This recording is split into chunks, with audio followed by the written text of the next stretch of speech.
नमस्कार साथियों, मैं योगेश गुप्ता एक बार फिर से स्वागत करता हूं एक बहुत इंपॉर्टेंट सेशन में। आपको पता है कि एएलपी सीबीटी 2 में बहुत सारे क्वेश्चन डीजल ग्रुप से या फिर बहुत सारे क्वेश्चन फिटर ग्रुप से, कुछ क्वेश्चन हमारे बेसिक साइंस के गलत पूछे गए हैं। मैं ये देख पा रहा हूँ कि क्वेश्चन गलत आए हैं, वो तो सही है, लेकिन बहुत सारे क्वेश्चन सही भी है, लेकिन उनका करेक्ट आपको एक्सप्लेनेशन नहीं पता होने की वजह से आप काफी ज्यादा कंफ्यूजन में है। तो किसी भी ट्रेड के बच्चे हो, यानी डीजल वाला जो ट्रेड है, चाहे वो डीजल हो, हीट इंजन हो, एमएमवी हो या फिर फिटर टर्नर मशीनिस्ट हो, इसके अलावा हीट इंजन वाली जो ट्रेड वाले बच्चे हैं वो ये वीडियो पूरा देखें। साथ साथ जिनके बीएससीडी में दिख रहे थे, बेसिक साइंस इंजीनियरिंग ड्राइंग के क्वेश्चंस में दिख रहे थे, वो वीडियो पूरा देखें। लगभग 10 से 12 सवाल मुझे ऐसे नजर आए हैं जो कहीं ना कहीं गलत है, तो किन पर ऑब्जेक्शन किया जा सकता है, किन पर ऑब्जेक्शन नहीं किया जा सकता, ये सारी की सारी बातें मैं बताने वाला हूँ एक एक करके अगले 5 मिनट में। बच्चों सबसे बहुत ज्यादा समय नहीं लूंगा। सबसे पहले ये देखिए, ये हमारे एक शिफ्ट का सवाल है। इसमें ये सवाल पूछा गया है कि कुछ सिस्टम्स में ईंधन भरण पंप, यानी जो हमारा फ्यूल जो है इंजेक्टेड पंप होता है, उसको किस रूप में जाना जाता है। तो बच्चों ध्यान रखना है, जो ईंधन भरण पंप होता है उसको हम लोग प्रेशर पंप के नाम से भी जानते हैं। तो यहां पर जो सही उत्तर होना चाहिए वो प्रेशर पंप होना चाहिए। ठीक है, आप देखो इसका एक्सप्लेनेशन भी देख सकते हैं। ईंधन दाब पंप या ईंधन पंप को हम लोग ईंधन दाब पंप भी कहते हैं, यानी उसको हम लोग प्रेशर पंप के नाम से भी जाना जाता है। तो रेलवे ने इसका उत्तर गलत दिया गया है, आप इस पे ऑब्जेक्शन कर सकते हैं। इसका सही आंसर लिफ्ट नहीं होना चाहिए, इसका सही आंसर प्रेशर होना चाहिए। ठीक है, अरे इसके बाद ये वाला एक सवाल आया था, इसमें लिखा है ईंधन के सिलेंडर के जो सीट्स है, ये भी डीजल का सवाल है, सिलेंडर के जो सीट से जुड़े हुए भागों के बारे में कौन सा कथन सही नहीं है। आपको पता है कि जिस तरह से मैंने ये सिलेंडर का हेड बना दिया, इस तरह से ऊपर हमारा सिलेंडर का हेड हो गया, तो कौन सा कथन सही नहीं है। पहला लिखा है ईंधन के दहन और उसके परिणाम स्वरूप ऊष्मीय ऊर्जा से निकलने में आवरण में दाब बनता है। मतलब ये जो आवरण है इसमें दाब बनता है, ये बात एकदम सही है। एक्चुअली में ये वाली बात भी एकदम सही है। और इसमें जो स्टेटमेंट लिखे हैं ना भाई, अंदर प्रेशर किसकी वजह से बनता है, हीट एनर्जी की वजह से ही तो बनता है हमारे खोल में। फिर दहन के दौरान सिलेंडर के शीर्ष और पिस्टन का जो टॉप, यानी सिलेंडर का शीर्ष पिस्टन के टॉप का स्थान दहन कक्ष चल रहा था, ये भी एकदम सही है। ईंधन इंजेक्टर का उपयोग सिलेंडर में ईंधन स्प्रे करने के लिए किया जाता है, एकदम सही। जिसे सिलेंडर के हेड पे लगाया जाता है, ये बात भी एकदम सही है। धातु के स्क्रू के माध्यम से स्पार्क प्लग को सिलेंडर के शीर्ष प्लग में फिट किया जाता है, ये भी बात एकदम सही है। एक्चुअली में इन्होंने जो स्टेटमेंट लिखे, सारे स्टेटमेंट सही है, जबकि इन्होंने पूछा था गलत, तो इनमें से कोई गलत नहीं है, तो ये रॉन्ग आंसर टी में जाएगा। आप इस क्वेश्चन को ऑब्जेक्शन की कैटेगरी में डाल सकते हैं कि ये क्वेश्चन हमारा ऑब्जेक्शन में जाना चाहिए।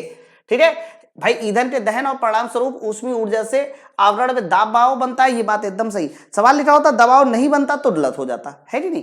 तो इसमें आप ऑब्जेक्शन जरूर कर देना, क्योंकि सारे उत्तर इसमें सही है।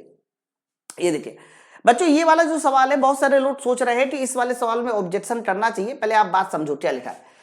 बच्चों ये भी डीजल का सवाल है। संयोजी छड़ में बेरिंग फिट करने के लिए कौन सी प्रक्रिया उपयुक्त है। सबसे पहले आप याली लाइन तक समझो, कौन सी प्रक्रिया उपयुक्त है। अभी फिटर वाले बच्चे भी आएंगे सवाल में। तो इन्होंने जो लाइन पूछी है वो पूछा है संयोजी छड़ में बेरिंग फिट करना। अब जैसे संयोजी छड़ है, इसमें अगर हमें बेरिंग को फिट करना है तो बेरिंग कभी ढीली नहीं होती, इस बात को ध्यान रखना। बेरिंग का मतलब आप समझो जैसे साइकिल के पहियों में छर्रे डालते हैं, बिल्कुल सेम उसी तरह से। तो हम लोगों को अगर बेरिंग फिट करनी होगी संयोजी छड़ में तो ढीली नहीं होगी, उसे दबा के फिट करना पड़ेगा। तो इसका आंसर प्रेस फिट सही है। लेकिन बच्चों ने क्या सोचा, आगे जिसमें डजन पिन के संयोजी छड़ पे घूमन सके, तो आगे इन्होंने जो लाइन बोली कि डजन पिन संयोजी छड़ के, तो लोगों ने आगे वाली लाइन के हिसाब से आंसर लगा दिया लूज फिट। जबकि अगर क्वेश्चन को जरा ध्यान से पढ़िए तो क्वेश्चन लिखा है संयोजी छड़ में बेरिंग के फिट किए जाने के लिए कौन सी प्रक्रिया उपयुक्त है। बस सब यही तक सवाल आप समझो, आगे की एक्सप्लेनेशन भूल जाइए ना। आगे तो उन्होंने रीजन दिया कि भाई ऐसा करते क्यों। तो इसका सही आंसर प्रेस फिट है। इसी तरह इसमें मुझे लगता है कि किसी तरह का कोई भी ऑब्जेक्शन नहीं होना चाहिए। मतलब ये क्वेश्चन जो है ना पूरी तरह से सही है। आगे अगला अब देखो ये वाला सवाल, जिसमें कई सारे बच्चे सोच रहे हैं कि ये वाला सवाल जो है इस पे ऑब्जेक्शन करना चाहिए। ये कॉमन सवाल है, यानी फिटर टर्नर मशीनिस्ट डीजल किसी में भी आ सकता है। सरफेस रफनेस का सवाल है। हालांकि इस तरह के सवाल जो अभी पूछा गया सवाल है, इस तरह के सवाल मैंने आप लोगों को अपनी क्लास में बताए भी है। उसमें मैंने आपको बताया था कि कुछ नहीं होता, जो सबसे ज्यादा रफनेस N12 होती है वो 50 माइक्रोमीटर होती है। ठीक है, N12 हमारा 50 माइक्रोमीटर होती है। और इसका जब हम लोग आधा करते जाते हैं, देखो 11 25, फिर 10 हमारा 12.5, 9 6.3। फिर 9 के बाद जब N7 की बात करते हैं तो 6.3 का आधा, वैसे 31.25 होता है, लेकिन हम लोग लेते 32 है ताकि आधा करने में थोड़ी आसानी हो सके। फिर N6 हमारा क्या हो जाता है 16। इसी तरह से हमारा अगर N5 की बात करते हैं 8, फिर हम लोग N4 की बात करते हैं तो N4 हमारा कितना हो जाएगा 4, है ना। N3 कितना हो जाएगा, N3 हमारा 2, फिर N2 कितना हो जाएगा, सही जा रहा है ना हम लोग। देखो यहाँ एक मिस्टेक हो रही, यहाँ पर मिस्टेक हो रही, हम लोग N जो है ना, N जो है यहाँ पर जब आधा करेंगे तो यहाँ N8 आएगा ना, पहले N9 के बाद क्या हो रही है N8 है, फिर ये N हमारा 7 है, फिर ये N हमारा 6 है, फिर ये N हमारा 5 है, फिर N हमारा 4 है। जबकि सवाल में देखो क्या पूछा जाता और नीचे आना पड़ेगा। अब हम लोगों को N3 तक आना पड़ेगा, तो 2 का आधा 8, फिर N2 में आना पड़ेगा 8 का आधा 0.5, और फिर N1 में आना पड़ेगा 0.5 का आधा हो जाएगा बच्चों 0.25, है ना। देखो फिर से कहीं स्टेट कर दीजिए, अरे यार यहाँ दशमलव लगेगा, देखो यहाँ क्या लगेगा दशमलव लगेगा, ये सब दशमलव बजाइए 0.8, ये सब दशमलव बजाइए, ये सब दशमलव बजाइए 0.2, ये हमारा 0.1, और बच्चों 0.1 का जो आधा हो जाएगा वो 0.05 हो जाएगा, 0.05 का आधा हो जाएगा 0.025। तो ये सवाल पूछा गया था, तो इसमें कई सारे बच्चे सोच रहे थे कि ऑब्जेक्शन करना है, तो इसमें कोई ऑब्जेक्शन नहीं करना। 0.025 माइक्रोमीटर बोला है, तो ये हमारा N1 इसका उत्तर एकदम सही। मतलब मैंने इसका तरीका बताया था कि ये कैसे करते हैं, और वो तरीका आप लोगों को सिखा दिया, ठीक। जस्ट आधा करते चले जाते हैं, मिल जाता है। इसके अलावा एक और सवाल बच्चे कई बार कमेंट कर रहे हैं कि सर ये वाला सवाल देखो। बच्चों ये वाला सवाल ना टेपर टर्निंग का सवाल है, फिटर ट्रेड का सवाल है, और इसमें टेपर टर्निंग के लिए सिर्फ फॉर्मूला पूछा गया है। तो मैंने आपको बताया था कि जब कंपाउंड रेस्ट मेथड पढ़ते हैं तो उसमें हम लोगों का टेपर टर्निंग का जो फॉर्मूला आता है tan अल्फा बराबर d1 - d2 divide by 2l आता है। तो सिंपली जो है ये वाला फॉर्मूला बस पूछा गया था। आप देखो ये वाला फॉर्मूला हमारा पहला वाला ऑप्शन सही है, tan थीटा, ये मैंने पढ़ा रखा है, अपने बैचेस में पढ़ा रखा था, ऐसा कुछ नहीं है। अरे इसके बाद फिटर ट्रेड पर, फिटर नहीं, ये एक्चुअली में डीजल में पूछा गया सवाल। मैंने कहा ना डीजल की ट्रेड में फिटर के भी कई सारे सवाल आए, तो ये सवाल डीजल में आया हुआ सवाल है, और इसमें सिंपली पूछा गया था कि रिवेट का व्यास क्या है। तो बच्चों रिवेट के व्यास का जो फॉर्मूला होता है d बराबर 6√t होता है।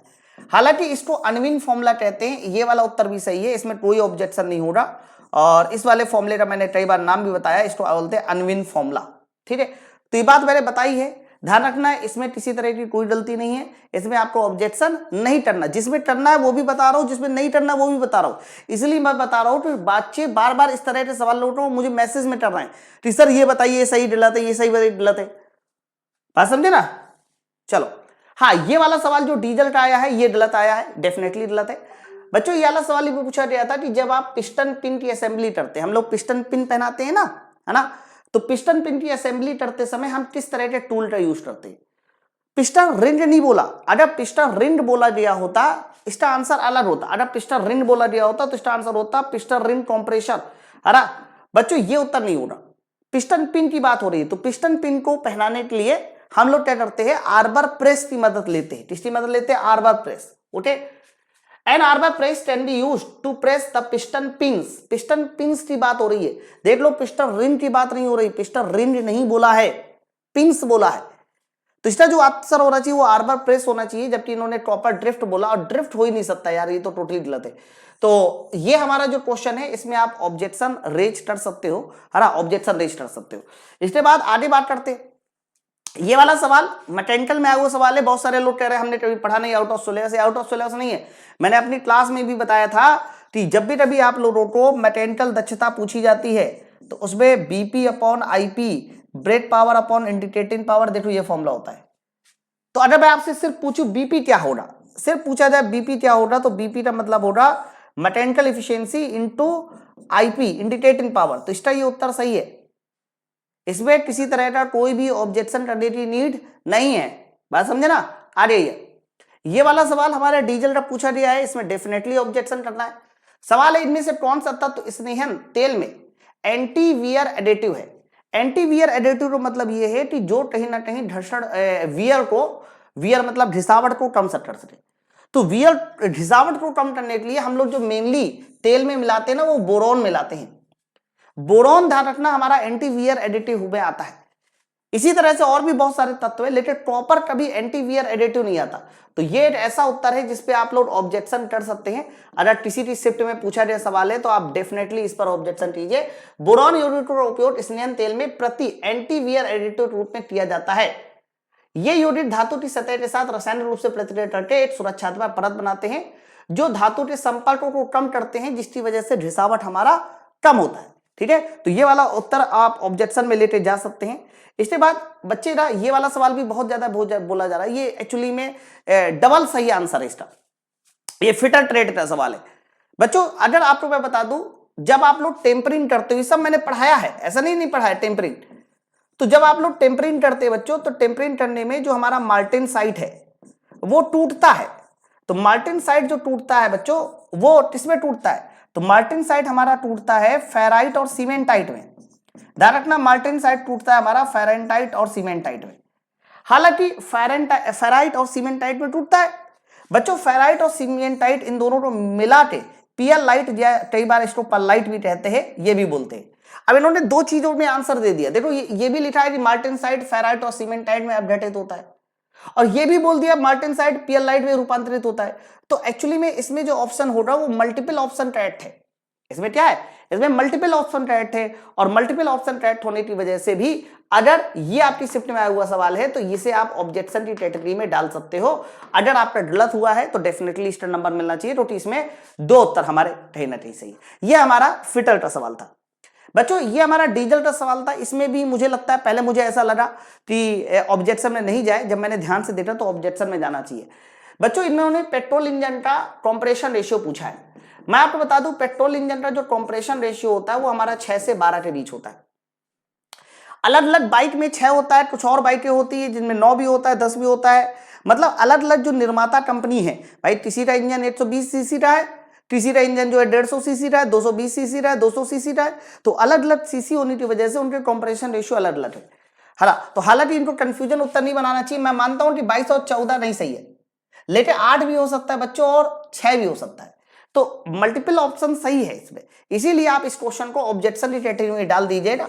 कुछ लोगों ने इसका 6 उत्तर लगाया होगा, कुछ लोगों ने 8 लगाया होगा। परेशान मत होइए, जब ऑब्जेक्शन में जाएगा ना तो वो सब आपको नंबर मिलेगा, इस बात को ध्यान रखिएगा। हालांकि इसका एवरेज भी ले सकते हैं, जो कि 9 के आसपास आएगा, 9 के आसपास आएगा। चलो मान लेते हैं कि 8 उत्तर है, लेकिन कंफ्यूजन वाला क्वेश्चन नहीं डालना चाहिए। 6 अगर ऑप्शन में नहीं देना चाहिए, कुछ और ऑप्शन में देना चाहिए बच्चों। ये वाला सवाल कंप्यूटर में आया हुआ सवाल है, इसका उत्तर भी गलत बोला जा रहा है। सीक्वेंस गलत है इसका बच्चों। इसमें बोला है निम्नलिखित घटकों में से क्रम मुख्य रूप से निर्देशों को निष्पादित करने के लिए स्थायी फर्मवेयर को संग्रहित करने के लिए। ठीक है, देखो निर्देशों को निष्पादित करने के लिए, यानी सबसे पहला नंबर हो गया सीपीयू जो निर्देश हमारे देता है। फिर स्थायी फर्मवेयर को संग्रहित करने के लिए, स्थायी फर्मवेयर इसका मतलब रोम हो गया जो हमारा स्थायी मेमोरी में आता है। प्रोग्राम निष्पादन के लिए अस्थायी रूप से डेटा संग्रहित करने के लिए, अस्थायी मतलब रैम हो गया। और फिर लास्ट में देखिए क्या लिखा है, कंप्यूटर मदरबोर्ड और हार्डवेयर घटकों को आपस में जोड़ने के लिए, तब लास्ट में हमारा क्या आना चाहिए, पीसीबी आना चाहिए। तब लास्ट में हमारा क्या आना चाहिए, पीसीबी आना चाहिए। ठीक है, तो आप बताओ इस सवाल का सही उत्तर किसके साथ जाएगा? सीपीयू के बाद रोम, रोम के बाद रैम, फिर हमारा, यानी इसका उत्तर सी वाला आंसर होना चाहिए। जबकि ये वाला उत्तर दिया गया है, तो आप मेरे भाई इसको ऑब्जेक्शन की कैटेगरी में डाल देना। ये हमारे ऑब्जेक्शन की कैटेगरी में बिल्कुल जाएगा, इस बात को ध्यान रखना। आपको इसमें 1 नंबर डेफिनेटली मिलेगा, जिस भी शिफ्ट आया हुआ सवाल है। आइए बच्चों, ये वाला जो सवाल है, 1 सेकेंड बस 2 मिनट रुक जाइए, 2 मिनट फोन करता हूं। ये वाला सवाल देखिए बच्चों। ये वाला सवाल जो है ना एक्चुअली में सही है। सिमरन 1 मिनट में 60 मीटर की दूरी तय करता है, फिर उसी सीधे रास्ते से वापस आता है। उसकी यात्रा का औसत वेट बताइए मेरे भाई। अगर उसकी यात्रा का औसत वेट पूछा जा रहा है तो आपको पता है कि जो एवरेज वेलोसिटी होती है, छुट्टी वापस आ चुका है ना, तो वापस आ चुका है तो ऊपर जो विस्थापन होगा वो विस्थापन एवरेज वेलोसिटी पूछ रहा है, तो विस्थापन क्या हो जा रहा है, 0। और नीचे तुम्हारा समय होता है, तो जब 0 में समय का डिवाइड करेंगे तो आंसर क्या आ जाएगा, 0। तो ये वाला उत्तर एकदम सही है, इसमें किसी तरह का कोई भी ऑब्जेक्शन करने की जरूरत नहीं है बच्चों। इसमें मैंने 2 मई और 6 मई के जितने भी मुझे बच्चों ने क्वेश्चन भेजे वो सारे क्वेश्चन बताए कि क्या ऑब्जेक्शन करने लायक है क्या नहीं। लेकिन अभी भी बच्चों का सवाल है कि दम हो तो 6 मई सॉल्व करके दिखाओ, दम है तो 6 मई रिजल्ट दिखाओ। अब एक काम करो, जो 6 मई की सेकेंड शिफ्ट का पेपर है, चाहे वो फिटर हो, चाहे टर्नर हो, चाहे मशीनिस्ट हो, कोई भी हो, आप एक काम करो, इस नंबर पे 93 69 880 746। बच्चों इस नंबर पे आप सेकेंड शिफ्ट का जो पेपर है पूरा पेपर इस पे भेज दीजिए। जितना भी रॉन्ग क्वेश्चन होगा उसको मैं अभी 1-2 घंटे में दोबारा से वीडियो बना के डाल दूंगा, आप परेशान मत होइए। नीचे कमेंट सेक्शन में बताइए, अगर कोई 6 मई वाला बच्चा है, चाहे फिटर टर्नर मशीनिस्ट किसी भी ट्रेड का बच्चा हो, वो 93 69 880 746 पे अपना पेपर भेज दे, मैं उसका सोल्यूशन भी डाल दूंगा। ठीक है, चलो फिर मिलते हैं हम लोग नेक्स्ट वीडियो में। Thank you very much, thank you very much.